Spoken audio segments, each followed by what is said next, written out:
Good morning, everybody, and welcome to the 12th annual Lives in the Balance Conference Summit on Collaborative and Proactive Solutions. Dr. Ross Greene here. We are delighted that you are joining us today, and we hope, as always, that you will find the day to be informative and stimulating and invigorating.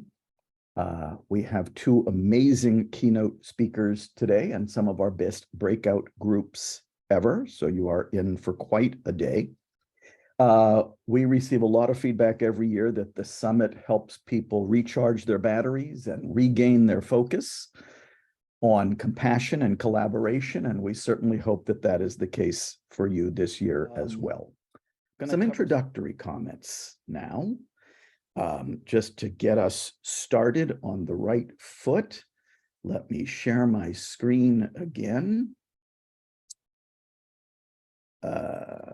Hold on a second. There it is. Give me 10 minutes here before I introduce Brooklyn Rainey, our first keynote speaker. If you've been paying attention to the news, then you know that we are living in very exciting times. The James Webb Telescope is giving us the best look into our history ever. We are at the precipice of seeing how we began. We are looking 350 million years back. We are seeing galaxies that we've never seen before. We're about to see how it all started. That's about as exciting as it gets. Boy, have we made a lot of progress since then.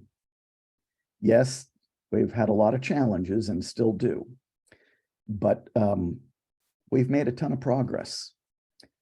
We've even made progress when it comes to how we understand and help kids with concerning behaviors.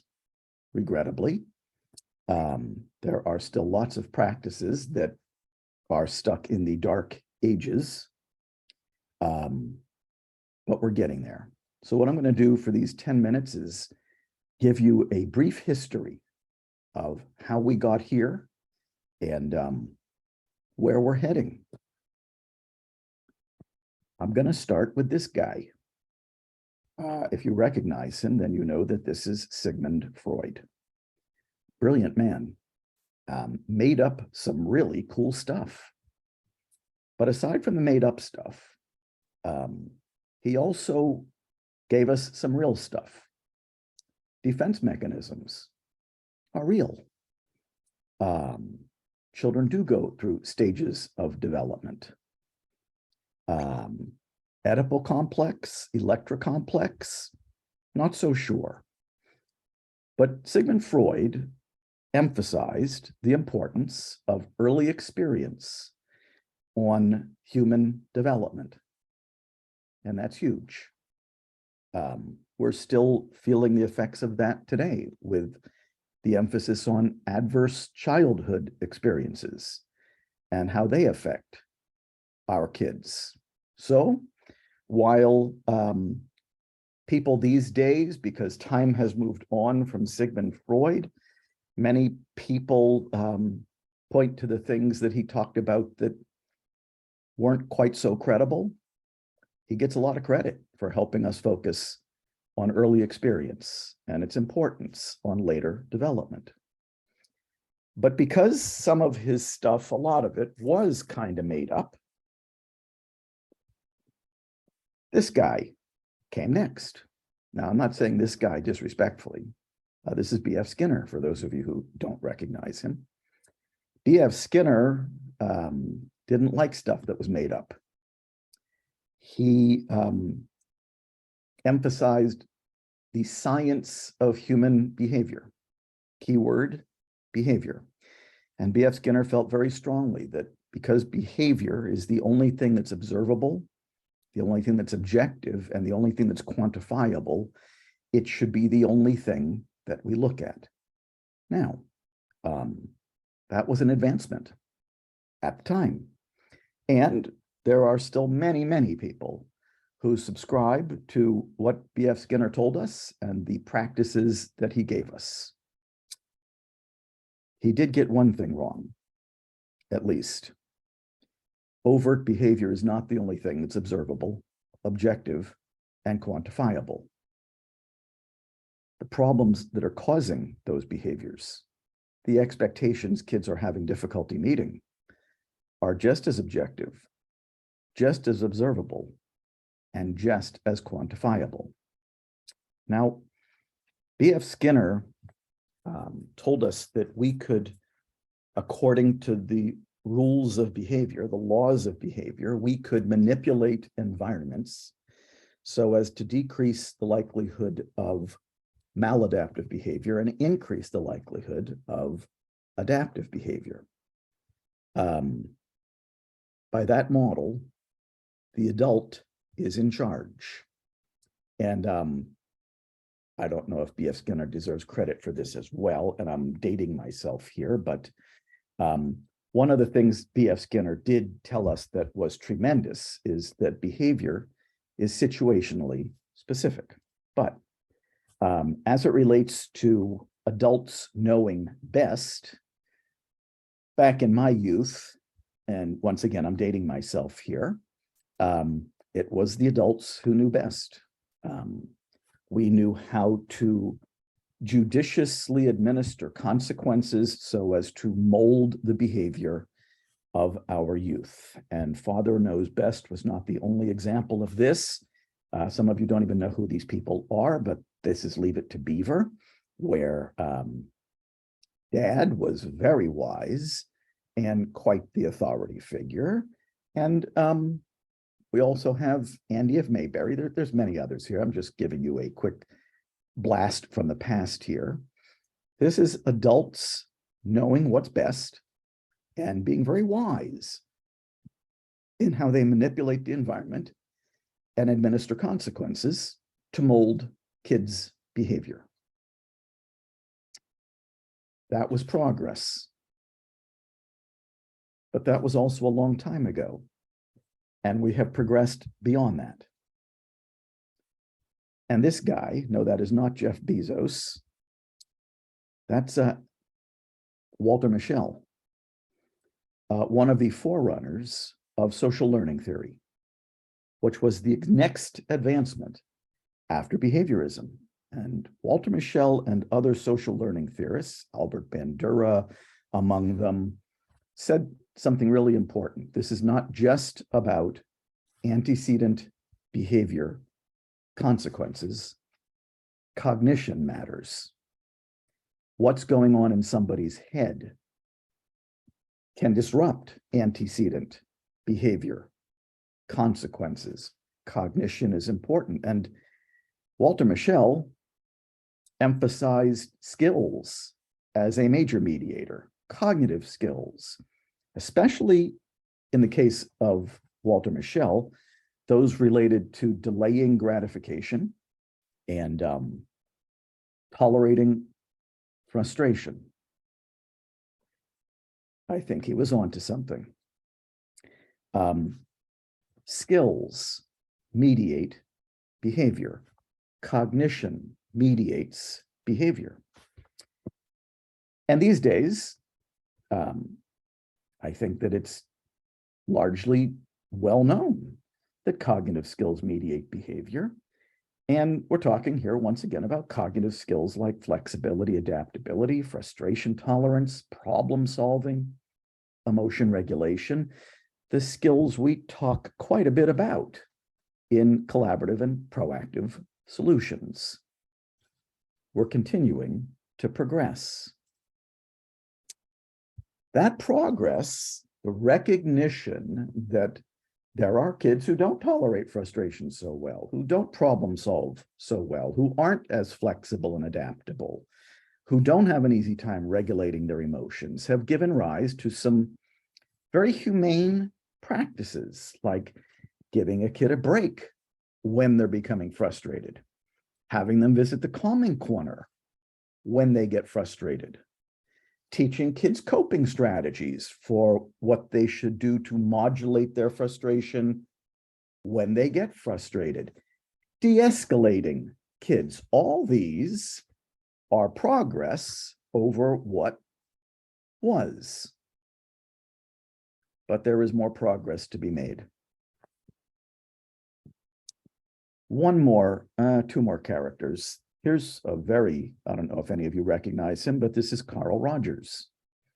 And by the way, I'm not necessarily going in perfect sequential order here. And if I tried to mention every luminary who contributed to the progress that we've made, it would cover the entire day.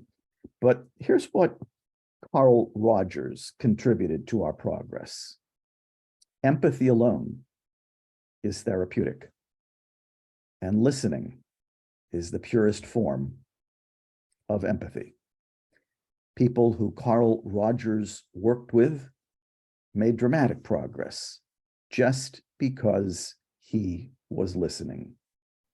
He wasn't judging. He wasn't giving advice. He wasn't interpreting. He was listening. And then finally, we have this character. Now, don't worry. I know that I don't belong even in the same sentence with the other luminaries who we have seen so far. But what did this character bring to the table? If behavior is situationally specific, then we should be paying attention to the situations in which concerning behavior occurs. And concerning behavior occurs when human beings are having difficulty meeting certain expectations, what in the CPS model we call unsolved problems. And what we should be emphasizing is those unsolved problems. What we should be paying attention to is those unsolved problems, not the behaviors that are being caused by those unsolved problems. And therefore, what we should be doing is solving those problems rather than putting all of the energy we do into modifying the behaviors that are being caused by those problems. More progress. Those problems are best solved proactively, not reactively, made possible by the fact that it is not so hard to identify those problems proactively, so that kids who are struggling are more predictable. We should be teaching kids to be proactive, not reactive. That slide that you saw earlier about taking a break and calming corners and coping strategies. My biggest complaint about those, although they do represent progress, is that they occur once kids are already beginning to become upset. Shouldn't we be focused primarily on skills kids need so that they don't become upset in the first place?